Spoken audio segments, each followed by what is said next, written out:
구약성경 357페이지에 있습니다. 여호수아 24장 15절 말씀 찾으실 줄 알고 제가 봉독해 드립니다.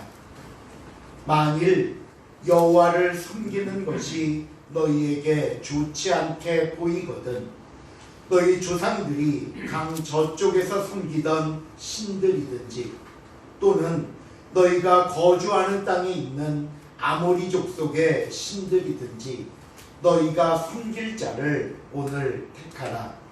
오직 나와 내 집은 여호와를 섬기겠노라 하니라. 아멘.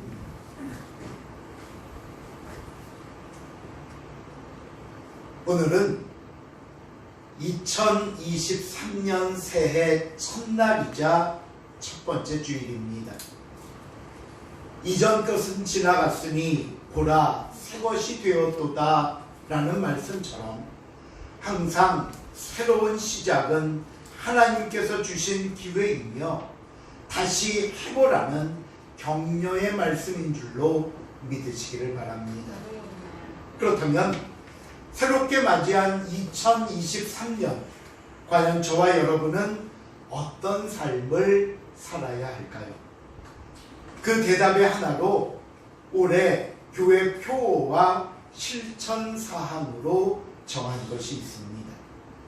우리가 송구영신 예배 때도 잠깐 언급을 했는데요. 앞에 있는 이 현수막이나 주보 제일 앞면을 보시면 올해 표어로 주님께 더 가까이 라고 정했고요. 그러면서 4가지 실천 사항을 정했는데 첫째, 주님께 더 다가가는 삶. 둘째, 주님께 다가가는 가정.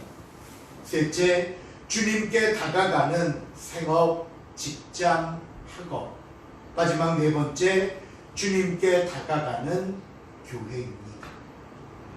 올해 저와 여러분의 삶 모든 곳에 또 모든 부분에서 하나님을 기억하고 하나님께 더 다가가는 삶이 될 수 있기를 간절히 기도하는 마음으로 정한 표어이고요. 올해 교회는 이 표어에 맞게 모든 성도들이 여러 가지 모습 속에서 주님께 더 다가갈 수 있는 프로그램들을 준비하려고 합니다. 자, 그렇다면 우리가 이렇게 주님께 가까이 다가가기 위해서 무엇을 알아야 할까요? 오늘 본문은 여호수아서의 마지막 장이면서 이스라엘 백성들을 하나님 앞으로 인도해 와서는 다시 하나님과 언약을 맺는 장면입니다. 그러는 가운데 오늘 본문을 담고 있는 24장 전반부를 보시면요, 하나님이 과연 어떤 분인지 다시 이스라엘에게 가르치시는 것을 우리가 보게 되는데요. 왜 하나님에 대해 가르치는 것이 중요한가 하면요, 생각해 보세요. 이제 백성들이 다시 하나님과 언약을 맺을 텐데 내가 언약을 맺을 하나님이 어떤 분이고 왜 우리가 하나님과 언약을 맺어야 하는지 그 대상인 하나님에 대해서 분명히 알아야 되지 않겠습니까? 모르고 약속하고 모르고 믿을 수는 없잖아요. 마찬가지로 올해 저와 여러분이 하나님께 더 가까이 다가가기를 원한다면 우리가 다가가고 싶은 하나님, 우리가 다가가야 할 하나님이 어떤 분이신지 우리가 놓쳐서는 안 될 것입니다. 여호수아는 이스라엘 모든 지파를 세겜 땅에 모읍니다. 그리고 나서 하나님께서 우리 이스라엘을 위하여 어떤 일을 하셨는가에 대해 하나씩 하나씩 설명하는데 3절부터 13절까지 보시면 그 설명이 계속 이어집니다. 3절과 4절에 보니까요, 이스라엘의 시조인 아브라함이 강 저쪽 우르라는 메소포타미아 지역에 있을 때 그를 부르셨다라고 말하고요. 4절에서는 큰 민족을 이루기 위해 야곱을 애굽의 총리로 임명하신 후에 모든 자녀가 애굽으로 내려가 살 수 있도록 허락하셨고, 5절에 보면 애굽에서 노예로 전락해 버렸을 때 하나님은 모세와 아론을 통해 이스라엘을 구원하셨습니다. 6절과 7절에는 하나님과 함께하는 출애굽의 긴 여정이 시작되는데, 그 출애굽 초기에 이스라엘을 잡으려고 추격해 오는 애굽 군대를 홍해를 통해 막아주셨고요. 8절에서는 40년의 광야 세월 동안 수많은 위험과 수많은 어려움으로부터 보호하시고 인도해 주셨는데, 특별히 아모리 족속과의 전쟁에서 승리케 하셨다라고 말합니다. 그리고 9절과 10절에 들어가서는요, 우리가 지난번에도 한번 살펴봤지요. 발락이 이스라엘을 저주해 달라고 발람을 불렀지만 그는 하나님의 발걸음을 통해서 오히려 그 저주를 축복으로 바꾸셨습니다. 그리고 가나안 땅에 들어와서도 수많은 족속과의 전쟁도 승리할 수 있도록 해주셨다는 겁니다. 심지어 13절을 보시면 뭐라고 설명을 하고 있는가 하면요, 이 땅은 너희가 건설하고 이룬 땅이 아니라 내가 다 너희에게 준 땅이고, 너희가 이 땅에서 살 수 있었던 것도 너희가 땀 흘리고 이룬 결실이 아니라 내가 너희에게 예비해 주었다가 준 선물이라고 말씀합니다. 이게 3절부터 13절까지 여호수아가 이스라엘 백성들을 모아놓고 하는 하나님에 대한 설명입니다. 여러분, 이렇게 긴 이야기를 통해 하나님께서 이스라엘 백성들에게 하시고 싶은 이야기가 혹시 무엇인 줄 아시겠습니까? 무슨 말씀을 하시려고 이렇게 장황한 설명을 하시는가? 여러분, 3절부터 13절까지 다시 한번 보시면요, 각 사건을 설명하는 말씀 제일 앞에 반복해서 나오면서 강조하는 말씀이 있습니다. 혹시 뭔지 아시겠어요? 내가. 이 모든 것을 그러면 누가 하셨다는 말씀입니까? 내가. 하나님이 하셨다는 겁니다. 그렇다면 여러분, 우리가 지금까지 살펴본 말씀마다 내가 했다, 내가 한 거야, 내가 구했고 내가 이끌었고 내가 보호했고 내가 너희에게 준 거야 라는 하나님의 말씀을 놓고 여러분께 이런 질문을 해보고자 합니다. 여러분, 우리는 왜 하나님을 믿어야 할까요? 왜 하나님께 더 가까이 다가가는 삶이 되어야 할까요? 그 대답은요, 우리 인생의 주인은 하나님이시기 때문입니다. 우리의 생명의 시작으로부터 시작해서 건강, 지혜, 우리의 앞길, 그리고 크고 작은 기도와 소원, 우리 인생의 모든 것을 하나님이 주관하시고 하나님께서 인도하시며 하나님이 지켜주시기 때문입니다. 모든 것을 하나님이 하셨고 앞으로도 계속해서 하나님이 하실 것입니다. 이것이 오늘 저와 여러분이 하나님께 더 가까이 다가가야 할 첫 번째 이유입니다. 두 번째로, 우리가 하나님께 더 가까이 다가가기 위해서는 하나님 앞에 우리가 어떤 존재인가를 알아야 합니다. 하나님이 말씀하시는 우리의 존재를 보면요, 그렇게 썩 우리의 마음에 들지는 않습니다. 2절을 한번 읽어볼까요? 본문 2절 시작. 여호수아가 모든 백성에게 이르되 이스라엘의 하나님 여호와께서 이같이 말씀하시기를 옛적에 너희의 조상들을 곧 아브라함의 아버지 나홀의 아버지 데라가 강한 주한 신들을 세우셨나다. 하나님이 백성들에게 무슨 말씀을 하냐면요, 너희 조상 아브라함 있잖아, 내가 그를 부르기 전에 강 저쪽 갈대아 우르 지방에 있을 때 그가 어떻게 했는 줄 아니? 다른 신을 섬기는 자였어. 우상 숭배하는 자였어. 이 말씀은 하나님이 아브라함을 부르시고 이스라엘 백성들을 선택하실 때 아브라함과 그의 아버지 테라가 하나님을 알고 하나님을 잘 섬기는 아주 믿음 좋은 사람이라 특별히 불러서 가나안 땅에 들어오게 하신 것이 아니라는 겁니다. 오히려 하나님도 모르고 우상을 섬기던 사람이었음을 말씀합니다. 그리고 나서 15절 말씀을 보시면 맨 마지막에 하나님과 언약을 체결하는 과정에서 또 한 번 이런 말씀을 합니다. 만일 여호와를 섬기는 것이 너희가 좋지 않게 생각되거든 그 너희 조상들 아브라함이 과거 섬기던 신들 있지, 너희 조상들이 강 저쪽에서 섬기던 신들을 섬겨봐. 또 한 번 과거의 아픔을 들춰내십니다. 그리고 19절에 보시면요, 너희가 여호와를 능히 섬기지 못할 것이다 라고 말하면서 이스라엘 백성들의 자존심을 확 꺾어버립니다.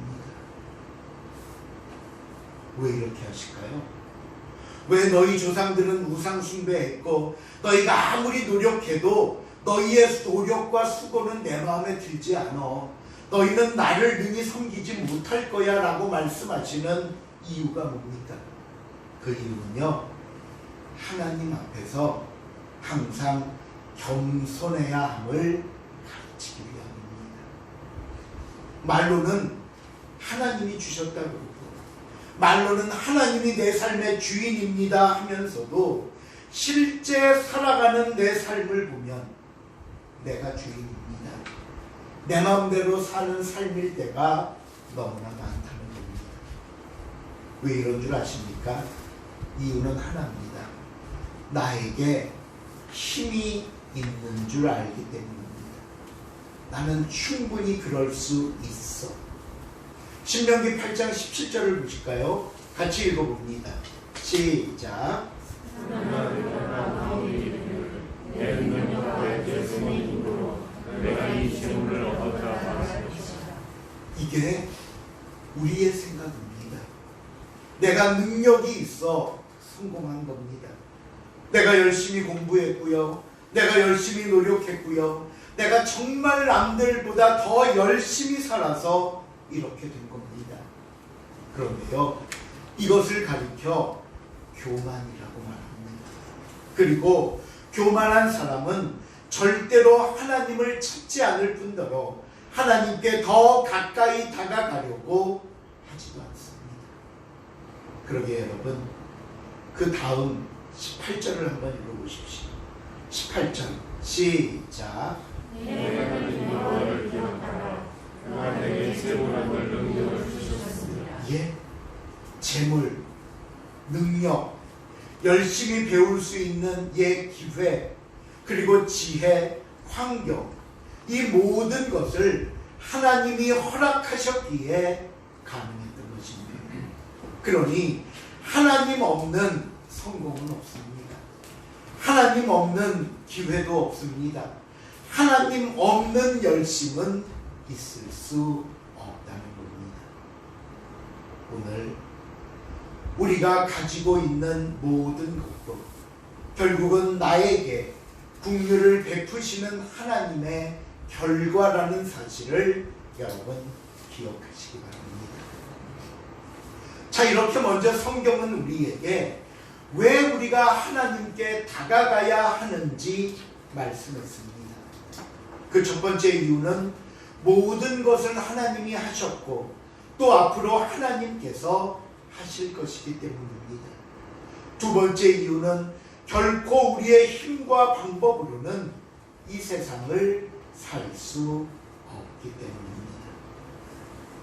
여호수아는 이렇게 하나님에 대한 설명을 마치고 나서 이제 하나님과 이스라엘 백성들 사이에 언약을 맺습니다.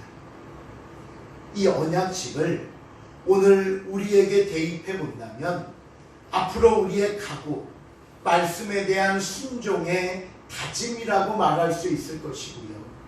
또 우리가 왜 하나님께 더 가까이 다가가야 하는지 알았으니 이제는 반드시 그렇게 하겠다는 고백이 되어야 되기도 합니다. 우리 오늘 본문 14절 15절 한번 읽어볼까요? 시작. 이스라엘 여호와를 경외하며 온전함과 지시라고 그르습니다. 너희의 조상들이 한쪽과 애굽에서 승리를 신들을 치워 여호와만 승리라.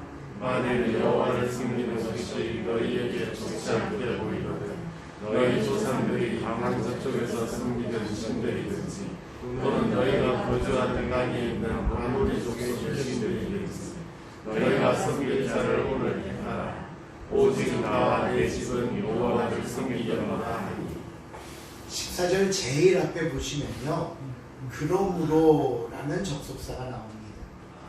이 그러므로가 가리키는 게 뭐냐면요, 우리가 바로 3절부터 13절까지 보았던 하나님에 관한 그 모든 설명들입니다. 그래서 다시 그러므로와 함께 14절 15절을 연결하면 이렇게 되는 겁니다. 하나님께서 모든 것을 하셨으므로 너희는 여호와를 경외하며 온전함과 진실함으로 하나님을 섬기라.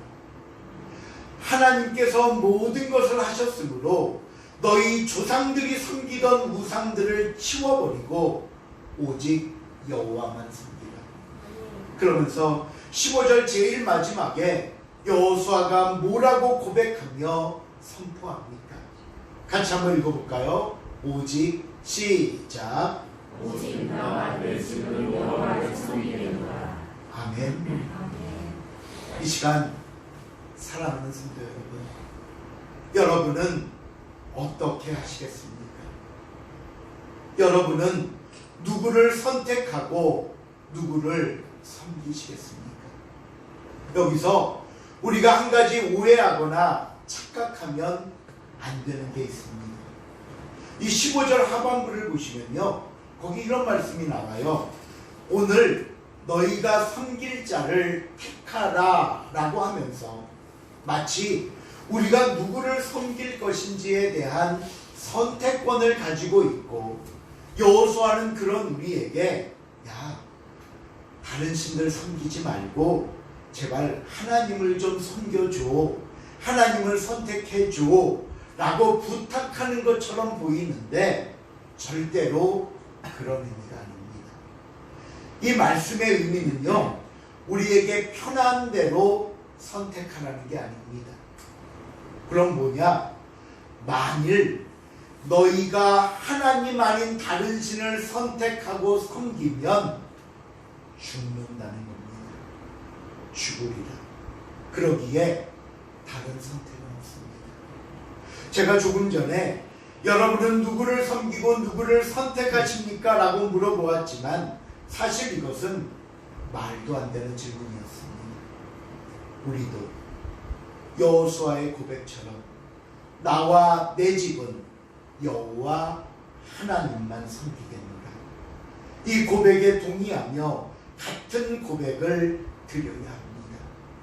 하나님, 저와 우리 가족들도 하나님만 섬기겠습니다.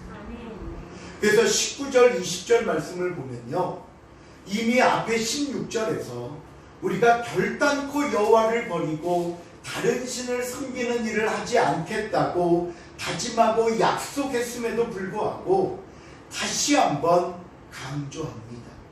우리 19절 20절 읽어볼까요? 시작. 여호수아가 백성에게 이르되 너희가 여호와를 능히 섬기지 못할 것은 그는 거룩하신 하나님이시요 질투하시는 하나님이시니 너희가 그와 들을 하여하지 아니하실 것이니라.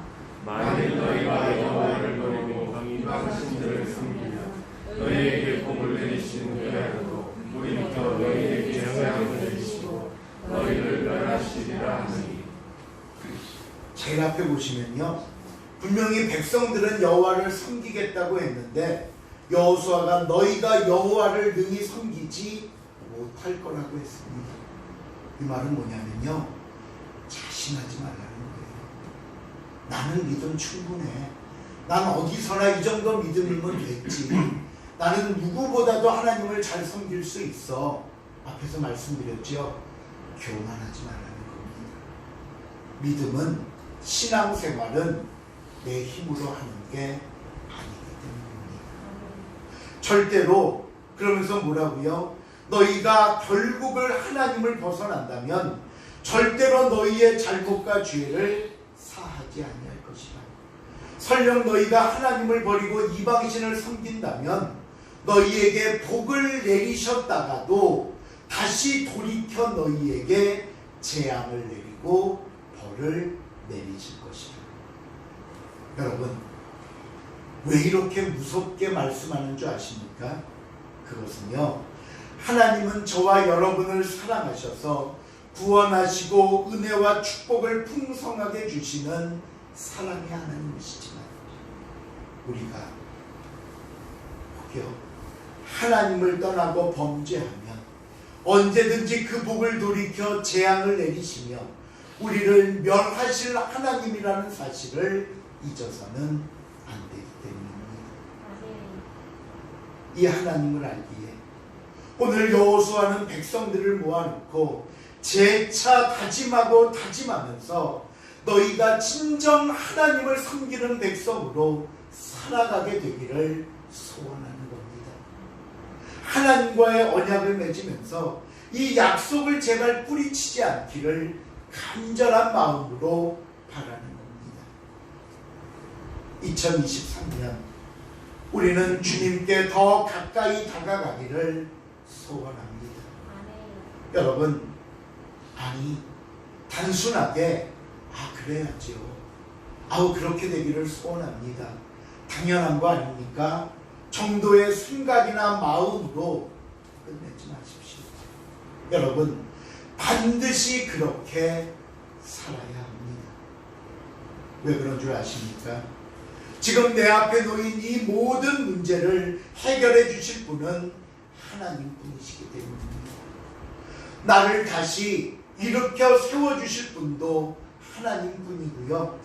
2023년이라는 이 새로운 세상에서 우리를 올바르고 복된 길로 인도하실 분도 오직 하나님 분이기 때문입니다. 이제 우리에게 답이 주어졌습니다. 방법도 주어졌습니다. 여러분, 이 2023년을 시작하는 첫날, 첫 번째 주일에 제가 정말 여러분께 간곡하게 부탁드립니다. 여러분, 주님께 더 가까이 가십시오. 하나님께 더 다가가는 삶이 되십시오. 이것만이 저와 여러분의 2023년을 축복의 해, 은혜의 시간으로 만들